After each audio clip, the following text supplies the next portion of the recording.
Hello everybody, today I'm going to do a collection video, and by collection I mean one brand and the products I have. I'm going to introduce you to every specific product, and I am going to give you my thoughts on how I like it or how I dislike it. Today's brand that I'm going to introduce is going to be Missha. It's a Korean brand, but I'm doing this because I know that people in the US at least can get Missha online from the US official online store, so it's more accessible to those who want to actually experience some Asian makeup brands. The reason why Missha actually got really popular in the US or anywhere outside of Korea is actually their BB creams, and it's a red BB cream. I don't have that one because I was pretty much anti BB cream until recently. This is the first one that I bought, and it looks like so.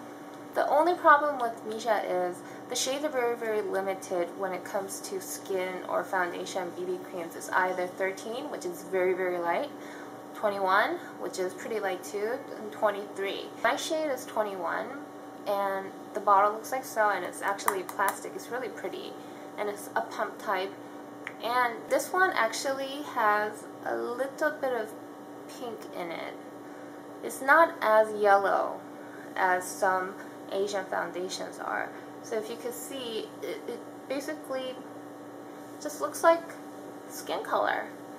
Not too much yellows. One thing I really like about this BB cream is it's semi-matte, so it doesn't give you that glossy look, because glossy looks could actually look really pretty when you first apply it, but if you're an oily person like me and you go throughout the day without fixing up your makeup, you are going to look wet. You're just going to look really oily and wet. So this BB cream, I think, is better for oily people or people who just like matte makeup. It does get a little bit white when you first apply it. If you're not careful, your face could kind of turn out white. I would probably give this 7 or 7.5 because the price is pretty pricey. The second product is another BB cream, and it's called Misha. It's not Misha. If you just read the Chinese characters in Korean, it's just Mi and Ta. This has SPF 30 and PA++, and I use shade 1, which I'm assuming is shade 21. I use this every single day. The reason why I was busy during the past few months is because I started to work, and you know, if you work, you have to put on makeup every day, and putting foundation on every day is really hard. So that's why I turned to BB cream, and this BB cream is actually my favorite. Now, I would give this a 9 out of 10 because it does have a glossy finish. So if you like that glossy, dewy look, then it's fine. It's like perfect for you.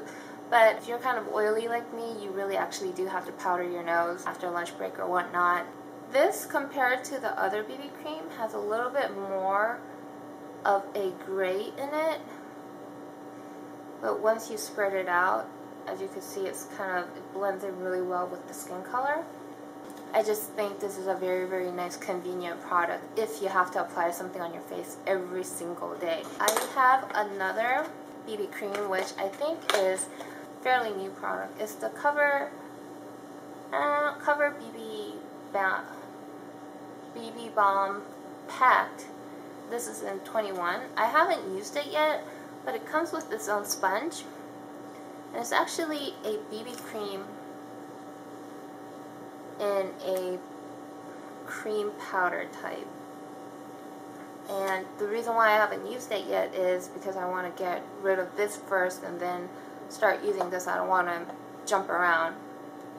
But I really don't have any thoughts about this because I haven't used it yet, but I will let you guys know, and I do think this is a very nice idea to put BB cream into a compact. The next product is going to be a product that a lot of people were curious about. I introduced it on my blog, and this I recently got too. This is actually really famous in Korea. It's the M Shimmering Ball Blusher. This is number 1, Pastel Glow.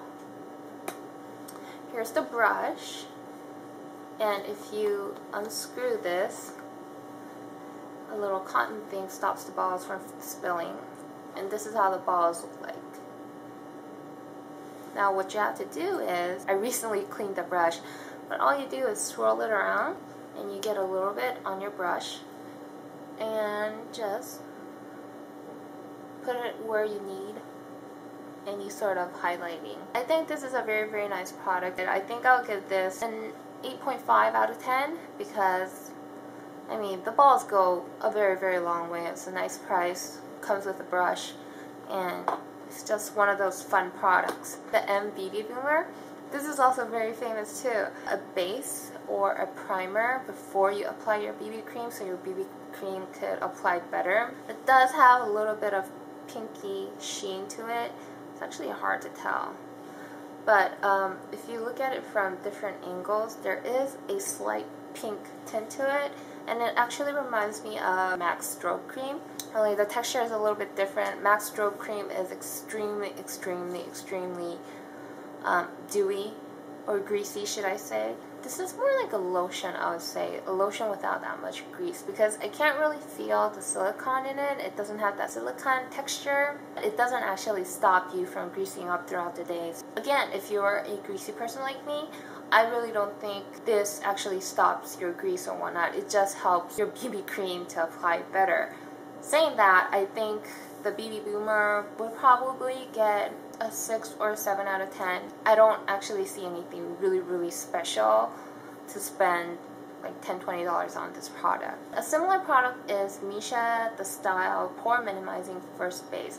Now, unlike its name, it doesn't minimize your pores, that's for sure, but it is a base. It's a primer. To tell you the truth, this is one of my favorite primers. Just moisturizing, yet it doesn't get greasy, and it does have a little bit of silicone texture in it, so it does smooth out the surface so your foundation or your BB cream could apply better. I don't know if they discontinued this or if you could still get this, but this is one of my favorite products from Misha. I think I'll give it a 9 out of 10. I'm giving it a 9 because I'm pretty sure that it's not going to match some people, and it is going to cause irritation because it's a skin product, and no skin product out there can match everyone's skin type. Misha actually has all these different lines, and one of their most famous lip products is the matte series from the Style. Is the Creamy Matte Lip Rouge. This is a perfect dupe for MAC Snob, and these are all matte lipsticks.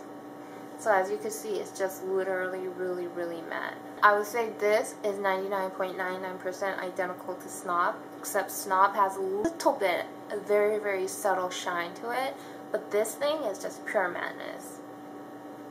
It's matte, but it's not drying. So I really like these. This was VL01 Chic Lavender, and then this is CR01. This is called Fanta Dream. It's a coral color, and this is also matte too. As you can see, it's a very vibrant and pretty. Out of all the coral lipsticks that I've used, I was never disappointed with the color. And the next is BE01, BE meaning beige, and this is Pale Heart, a very matte pale beige color. Now the good thing about Misha products is the colors aren't overly done, meaning they really try to stick to the basic color or what people have a concept of that color. It's not going to be a red coral. It's not going to be a pink beige. This is just literally just beige. So if you like really pale beige, like nude colors, then this is actually a very nice product. But please do keep in mind that this is a matte lipstick, so your lips are going to look a little bit drier than lipsticks that have a sheen to it. PK03 and Baby Milk is just a strawberry baby milky color.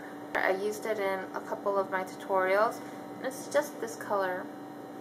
If you like a little bit of neon in your pink, in your baby pink, then this is a really nice color. Now, the pros about these matte colors are they're very pigmented, they're very true to their color names, and they smell nice. Now the cons are they are a bit matte, so your lips do look a bit dry, so you always have to put on lip balm before you apply this. I think the casing is plastic, it looks a bit cheap, it has a scent, so I would say these are more like 7 or 8. I actually have another one. This is a tint, it's the Style Lucid Shine Tint in PK01. And it looks like so. It just looks like pink jelly, neon pink jelly. I don't use this at all, I just bought it for the sake of it. And it's just a tint. See, it's not fully pigmented. It's very, very sheer, like the case itself. And it's just to give you a hint of color rather than putting a whole bunch of color on your lips. And recently, I got 3 more lipsticks from the US site. And these are in a different line. It's these right here. They have a gold packaging and it's plastic. And these are the M lines. This is CR302 and I think this is a very famous color too. It's basically a coral color, but it's a little bit dark. And I have it on my lips right now. I love this color to death. This color goes in my bag all the time because it's so easy. I don't even have to look at a mirror to apply it. It's that easy. It just looks so natural. And it's quite moisturizing actually. It stays on the lips very long. Your lips are always pigmented and your lips do not get flaky. And the color looks like this. This one actually has a little bit of sheen to it. So if you don't like matte lipsticks, you could definitely go with the M line. PK107, I think this just came out as a new color for the spring and summer collection of 2010. And it does look a little bit matte, but when you swatch it on your hand, you can see it has a sheen to it. So it's not as matte as these matte lipsticks. It's nice, but it's not like an office color, so I can't wear it that often, but I definitely do like the color. Last but not least is what I recently got, and this is more of a neon orangey coral rather than the natural looking coral. Hope you guys could kind of see the color difference. This is more natural and it just suits anyone very well. This is more like a party color, I would say. It's definitely pale than this one. And it comes out really pale on the lips too. I would rate these. The texture is almost close to a 10. The pigmentation is 8 or 9. And it has a scent. Almost all Misha products have a scent. So I don't really like scented products. So that's why I would overall give these probably an 8 or a 9. I would say these are superior to these. This Power Fix mascara is a mascara fixer. So what it is it's actually a base before you apply your mascara. This actually works the best for me. Out of all the ones that I've tried, I have this Origins one. This one from Blink is like condition, straightening, and volumized lash primer. One for Kiss Me mascara. I have all these different bases, but this one actually works the best. Why? Because it actually fixes your lashes just the way you want it, and it goes all day long. I swear by this product, this is one of the best mascara fixers ever. This is definitely going to be a 10 out of 10. If this was like $20, I still pay full price and keep buying it over and over and over again. Next is going to be a mascara. It's also very famous in Korea. It's the Style 4D mascara. Now before this, they had a 3D mascara, and the 3D mascara is still in the market, I think. I don't know what the difference between 3D and 4D is because I don't actually have the 3D mascara. But a lot of people swear by this because this is actually very cheap in Korea. It's about $3 or so. What I like about this is it's clean, it's not clumpy, it doesn't flake. The cons are it doesn't lengthen, it doesn't volumize. So if you just want to accentuate the natural length and the natural volume of your lashes, this is a very nice product. And if you want clean application, this is a very, very nice product. If you want something dramatic, if you want something that looks drastically different from what your lashes look like, this is not the way to go. From 1 to 10, I'd probably give this a 7 because it actually does the job. It's clean, it doesn't smudge. It's okay. It's like an everyday mascara. You can't do dramatic eyes every single day, so I would give it a 7. Next one is a eyeliner, and this is actually in a khaki color, and basically it's more like dark brown or light black. It doesn't actually look like khaki, and I like this because it barely smudges, delivers a very, very solid application, and you don't really necessarily have to do any touch-ups. And I have oily lids, and it doesn't run on my eyes, so I actually like it. I would probably give that eyeliner an 8 or a 9 out of 10. And I have a couple of Misha nail polishes. I know I have 2 other ones somewhere around here, I just can't locate it. But like I said in one of my favorites video, I love the color of the nail polish. A very, very fat brush, if you could see.